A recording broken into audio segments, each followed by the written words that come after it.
Hey everybody, welcome back to Spider Garage. We are finally ready to do some body work and get this thing ready for paint. We've got a friend on the way he's actually an Indiana resident, but it's about 3 hours to get here. He's on his way here. He's a custom painter. I'm not gonna tell you who it is yet, but he's gonna give us some advice tonight. It's just a quick in and out. And then I think in about 2 weeks, he'll come back and then we're gonna actually paint everything in the garage here. I'm gonna put some bisqueen up around and make our own little paint booth. I've got a 2-stage compressor over here that should do the job pretty well, so long as I get some better water filters on there. But tonight, he looks at this thing and says, here's what we gotta do. To start out, we've just been DAing the whole car. I know it still looks bad in the video, but it's actually nice and smooth. Oh, nice. It was as rough as sandpaper before doing that. And then, of course, we've got the fiberglass problem. How do you prep that? I really have no idea. We've got some trim we're now taking off as well. The funny thing is, this is not going to be a nice paint job. It's supposed to look rough. It's supposed to look patina, but then obviously with the fiberglass, you know, we have so many new parts on the car. We don't have like banged up, beat up fenders, so we're gonna have to faux tint it a little bit. When we got spots like this and old trim and beat up doors, not so hard. The roof, a little rough, not in terrible shape, but he's gonna tell us how to get a good quality paint job that's gonna actually last and not peel off anytime you put tape on it, but still look like it's been there and old for a very long time. So I'm looking forward to his visit here in just a little bit, and we'll introduce you to him as soon as he gets here.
Special guest is here. Adam Podell from, was it Hammond, Indiana? New Carlisle. New Carlisle, okay, but it's close to Fort Wayne, I think, right? Nope, South Bend. Oh, you're okay. Michigan City, up in the northwest. Oh, you're more north. Yeah, straight. Northwest then. And, yeah. Okay. Yep. All right, I wasn't sure. Yeah. Anyway, Adam is a painter. He paints much nicer things than what this is going to be. So, I think the tough part for you and the tough part for me, to be honest, is making this look as bad as we can, but still get a quality paint job. Yeah. We can handle that. Okay. Yeah. So I brought a couple different grits of paper with because I knew we were going to have a couple different surfaces that we were messing with. Okay. Some of the stuff's got probably gel coat, some of it might have primer. We got the old paint. Yeah. Rough stuff. Yeah, the fiberglass I have no idea what to do with, and the gel coat I've noticed is patchy at best. And the paint that's on it, it's see-through in half the areas. They didn't even really put much of a paint job on it. So lightly primed it over. Yeah. Just enough to say it has primer on it. Yeah.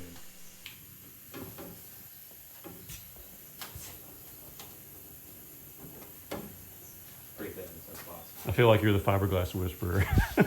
Lay your hands on it, feel it. Bear of bad news.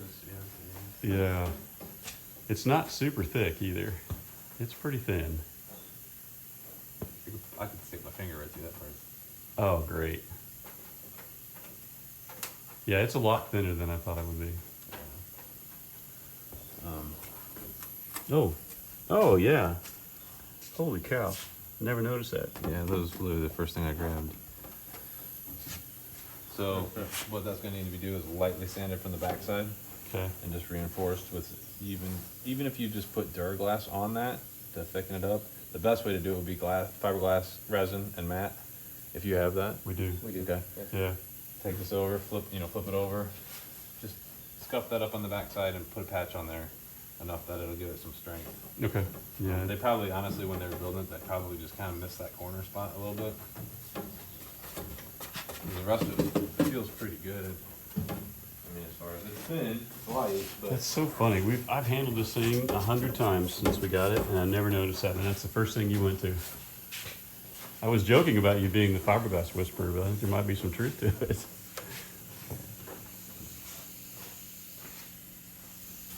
check this spot. Yeah. What's the other side look like? Looks good. They just must have missed that part with the. If they sprayed it, the mold with chop, They fiberglass did. strands, They did. probably just got super light on that side there, and so that'll be an easy fix though. Yeah, I took a tour of their shop when I went to pick these up because it was all the way down in Jacksonville, Florida. So I'm like, well, I drove all the way down here. I want to go check it out. I saw the video of the box coming back. Oh, yeah. Yeah, a little larger than I thought. It sure was. That was a disastrous drive, too. Yeah, it didn't look like it was doing so hot. No, it was not fun at all. I didn't want to pay the $500 shipping, but after that drive, I was like, no, I'll pay it next time. Yeah, I'll gladly pay it. feel that. So the top was really, really, really rough, like sandpaper. And It feels pretty good. yeah, we de-ate it down. It's actually not too bad. I don't know how far down you want to take that, though. So what we're gonna do is we're gonna epoxy primer the whole thing. So Oh, okay. that's what we're gonna do for our ground coat. The epoxy primer that I use is it's Lesinol. It's a self-etching epoxy because it's chromated stuff. It eats into the bare metal. Okay. But it builds actually, has a little bit of a build to it, like a regular fill primer would almost. Nice. And then the other thing about it is that it has a 7-day window, which we're not going to take 7 days, obviously. Yeah. But it has a 7-day window to where, like, if you epoxy everything, you have 7 days to top coat it. Some epoxy primers are real gummy. Like, if you need to sand them or stuff, they're meant to be wet on wet. They're meant to be sprayed, and then they're meant to be. Isn't that what we used for miles? Mhm. Yeah, I think that's what we used for. I think that's the style we used for miles and when Nathaniel painted him. And then if you sand it, or have to sand any of it, it gums up the sandpaper real, Right. bad and stuff like that. This stuff, like after about 4 to 6 hours, it's pretty dry and it powders off, and you can actually sand it. Oh, perfect So- for a quick weekend paint job It'll then. be great because we can put it on pretty heavy. It'll eat to the bare metal. It'll eat in. It'll put a pretty good block on some of this stuff. I mean, normally you would want to strip all this off. We don't really have time for all that. No. So we're gonna do the best we can with what we got. Right. But we'll sand it all down with probably 180, 80 in some places if you need to, and then feather out those spots with like 180 or 220. The fiberglass is so thin, you don't want to do that with this. No. I would say probably just like a 320 Oh wow, really? on this, or maybe even 220. Just to rough it up a All you little got to bit. do is put enough scratch in it that you get a good mechanical adhesion with the primer on it, Right. and it'll stick. As long as it's sanded and clean, it'll stick. Okay. So that's pretty much where it'll be.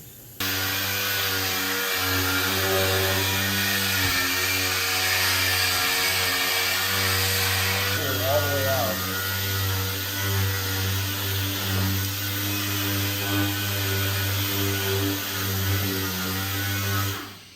And then it'll be smooth enough to do whatever. Cool. And that was 220, you said? Yeah, just Okay. 220. All right.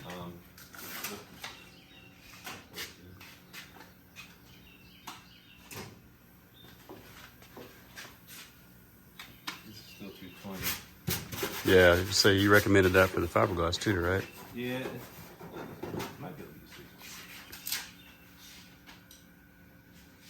220. You just stick it to your shirt. Yeah, I used You to. can tell you're a body guy. It just comes naturally. A buddy of mine, when I was a kid, his dad owned a body shop, Yeah. and I'll never forget the one painter there or whatever. He would take sandpaper and he would stick them to his hair. And you'd come in and he'd be over there working on the car and he'd have sandpaper stuck to his head, stuck all over him. I'm like, what the hell's wrong? But he was an awesome dude. So. Yeah. Body men and painters are just a little different sometimes. Yeah.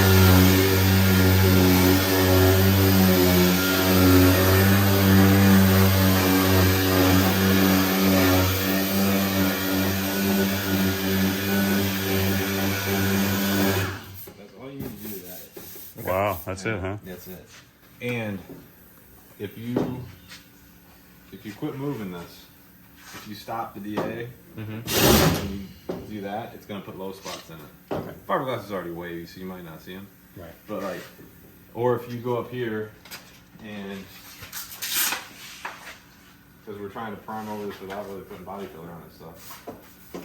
Some people take like that chip.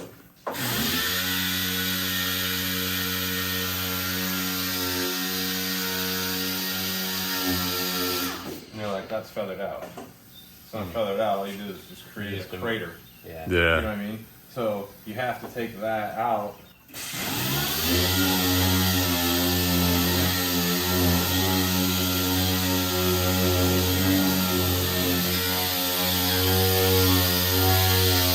You're working with like 5 to 6 layers of paint. So if you think about those different layers, you gotta gradually step down through those. Otherwise, it's gonna become delay.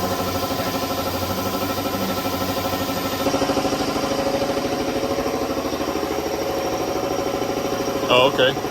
Nice. Oh, 320? Yep, 320 on Okay. those. This one you probably could. Oh, that's because the collar doesn't come off. Yeah, Yeah. that's part of the roof that we skinned on. I would say probably 80 grit on those to just strip that down to bare. That's what we just did on the roof. Okay. Yeah. That's how it was there. Yeah, the roof looked just as rough as this about an hour ago.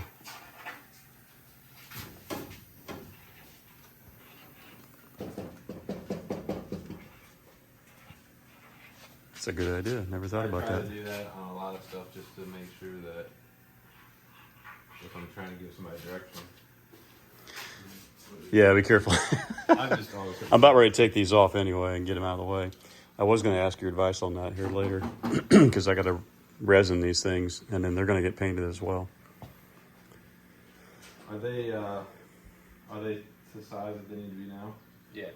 Yeah, they need to be routed and Yeah, I got to, boxed again.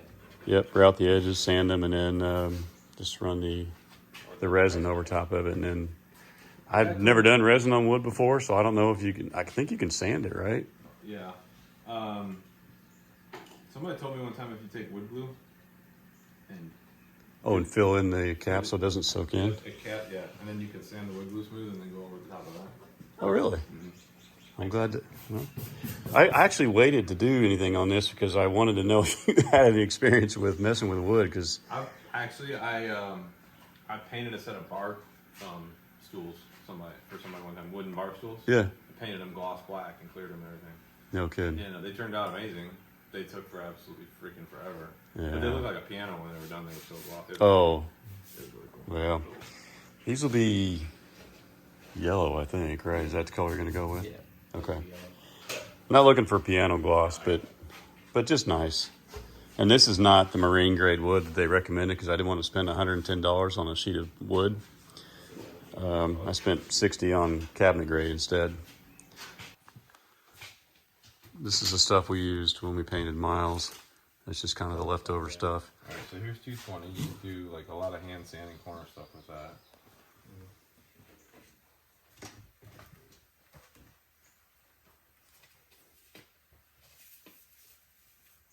There's a roll of something here too. That's 150. Okay.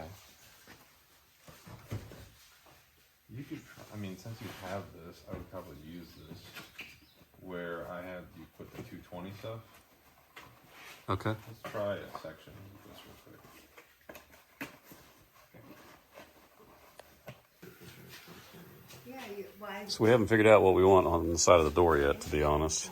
Because we thought about I know. spelling out the word monstrosity, I but it just would. want to do Monza, but like in the Budweiser font potentially. Because I don't want to put. I don't think I can really put Budweiser on the side of the car. Yeah, I didn't really want to advertise. Well, I don't know. Budweiser would have. We did a whole Bud car one time. Did you really? Yeah, I guess we could. Well, I'll leave it up to you. I didn't want to. It's not my car, so I'll let you decide what you want to put on the side of the door. But I need to get you some good graphics as well. Like I'm the guy that restored the Budweiser car I talk to pretty regularly. I can have him take pictures like spot on, like right next to the car as to what like the number 20 looks like on the rear quarter panel. Obviously it says Budweiser on the front of the car, but we know the font. We could just do Budweiser. I don't know why we couldn't. I don't think they really complain.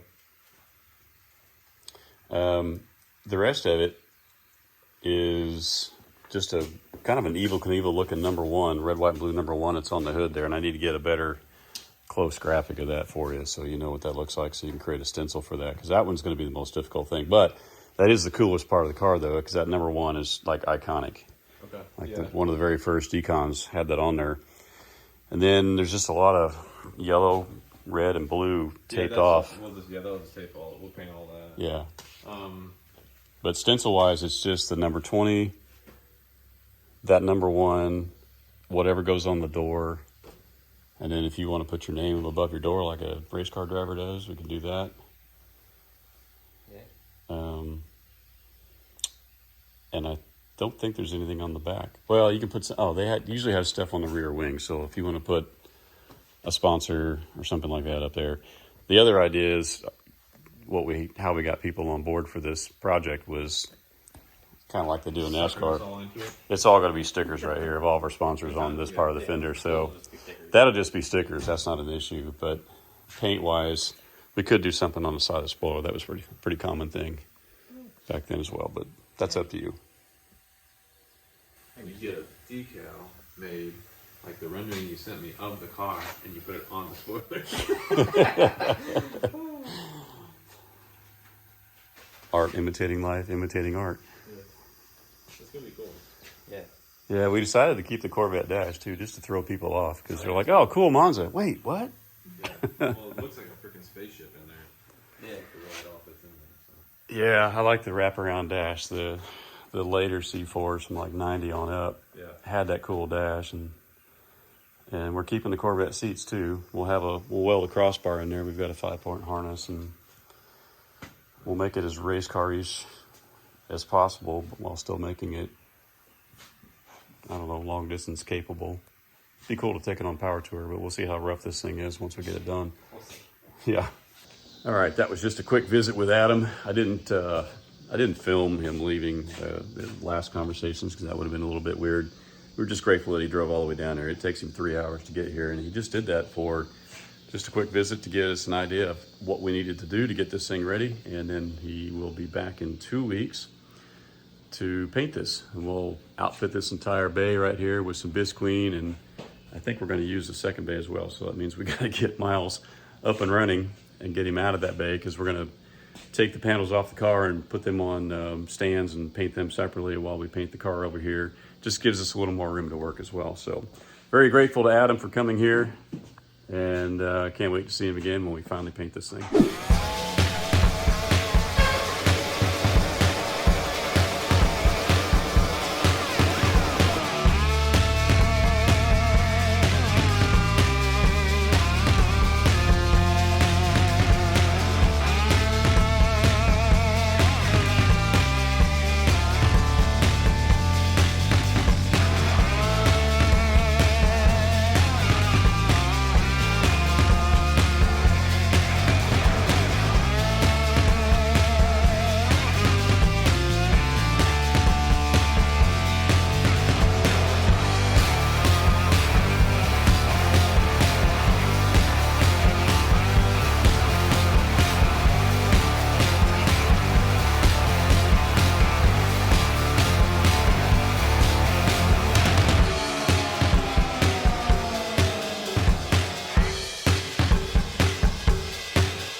Another day in the garage here.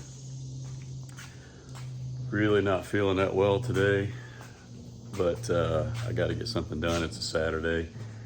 Nathaniel's out of town, and I'm just going to get done what I can get done. Had something cool come in the mail, though. Let me show you guys. A lot of you have been asking, is this the actual spoiler or actual wing? The answer is yes.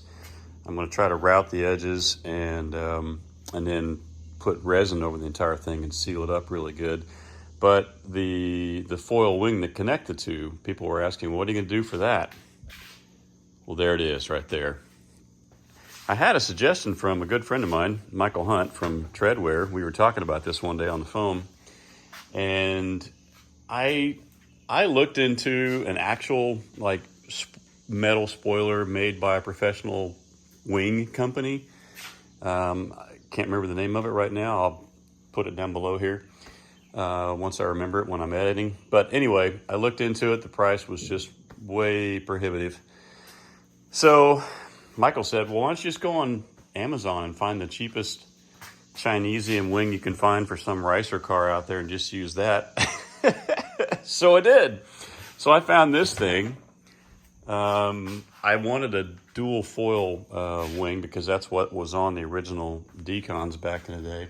And it comes with this other box that has, you know, the end caps and the cheap, you know, little mounts that go to the back of the trunk.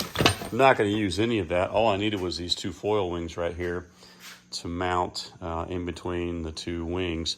It's a little wide, but the cool thing is, if you look down the thing, it's just extrude honed or something like that. I don't know, but you know where these screws mount. If I were to literally cut this thing in the bandsaw over there, I would still be able to mount those screws. So I've just got to, I think it's like 53 inches wide. I only need 48 or 49.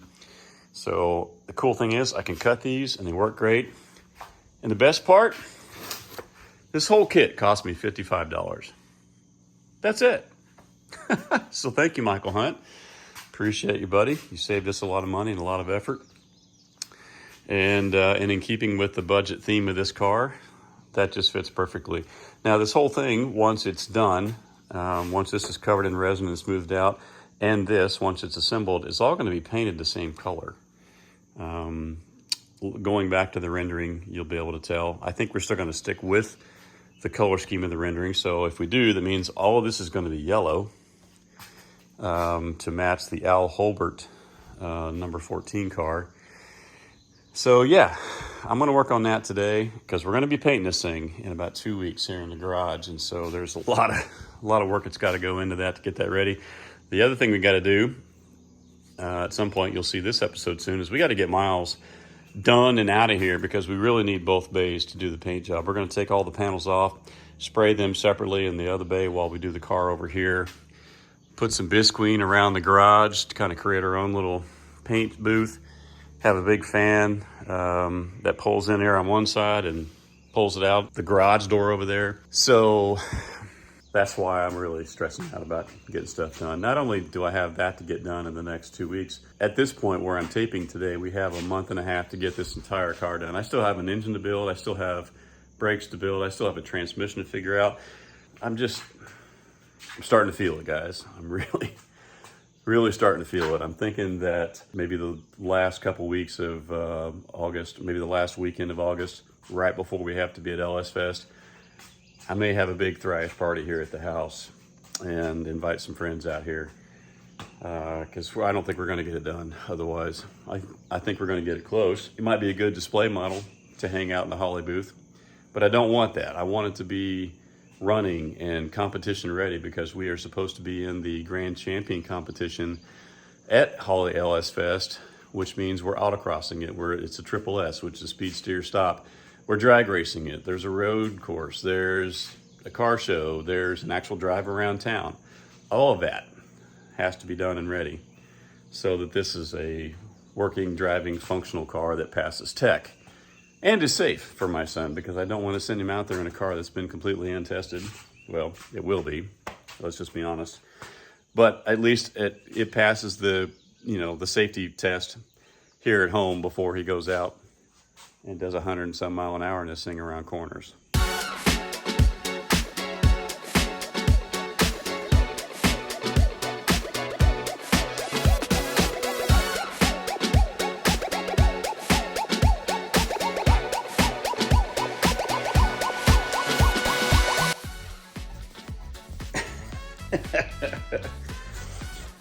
Oh yeah, this is so fun.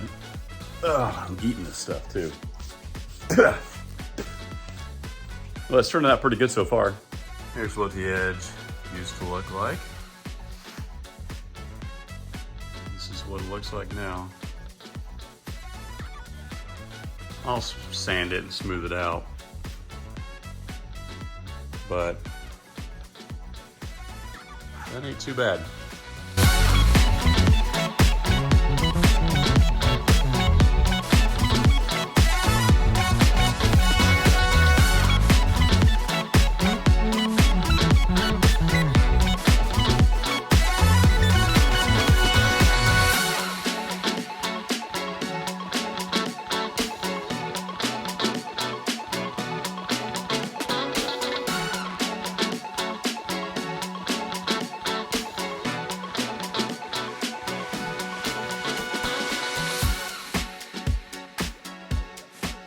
Well, I can't say that I'm super happy with it, but it's okay. This side turned out all right, but that wasn't until I figured out that my depth setting had changed or moved on me a little bit and cut a little groove right here and cut a little too deeply, so I'll have to sand that out.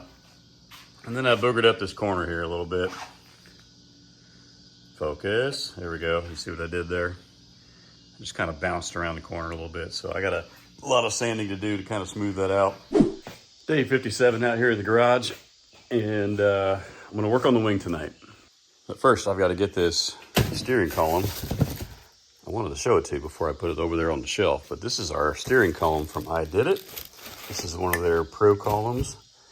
It's pretty standard, but it's gonna look great. Work better than the old Corvette one we had. Turn signal knobs, and oh yeah, check this out. That's the underdash mount. Anyway, I'm gonna get this out of the way and work on getting these cut down to the right width for each side of the wings that we built.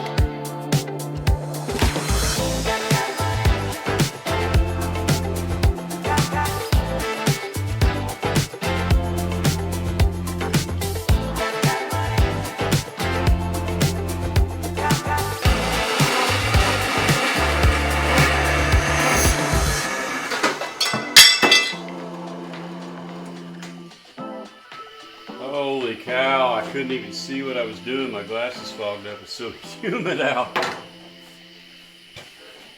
Well, I've been sitting here like a monkey trying to do a math problem, trying to figure out how I'm going to line all these holes up on each side. And I just had a genius idea.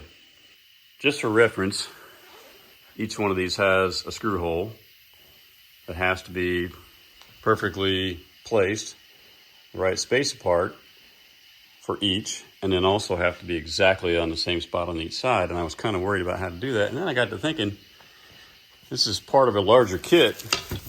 And I've got these templates right here. Yeah, right there. Check it out. There's my template right there. I literally just find a good starting point for each and just use that and make sure the measurements on each side are exactly the same. But yeah, I think that's a whole lot easier. Okay, here we go.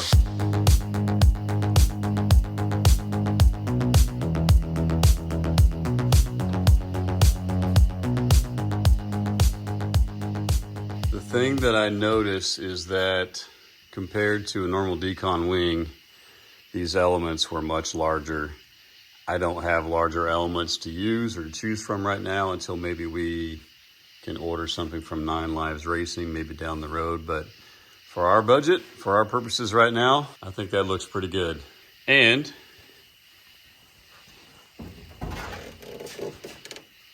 This opens with plenty of room, which is good because we have to fill up our gas tank down there.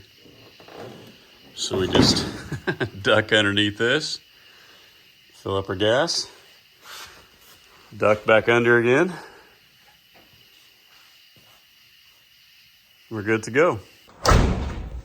Back out in the garage today. I don't know what day it is. I don't know what series in the video this is. I don't know what video this is at this point. It's all starting to run together. But last night, I put that whole urethane rear end on that car there. I didn't film any of it. Sometimes I forget that I'm a YouTuber and I'm just trying to get stuff done. But that was a major accomplishment, and let me tell you why. You would think that that would just bolt on, but remember, this is a Corvette chassis. Half of the places this has to mount don't exist.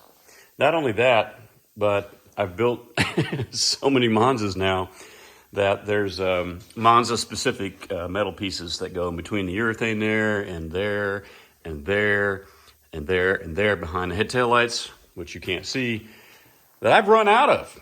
So I had to custom make them all last night. So in addition to finding places to even mount to the Corvette chassis, I then had to custom make about, let's see, 2, 4, 6, 8 brackets last night. So what would have been maybe a half-hour job normally was several hours. Anyway, I'm back out here again today because we've got paint and body coming up in, oh gosh, a week. So I need to get sanding.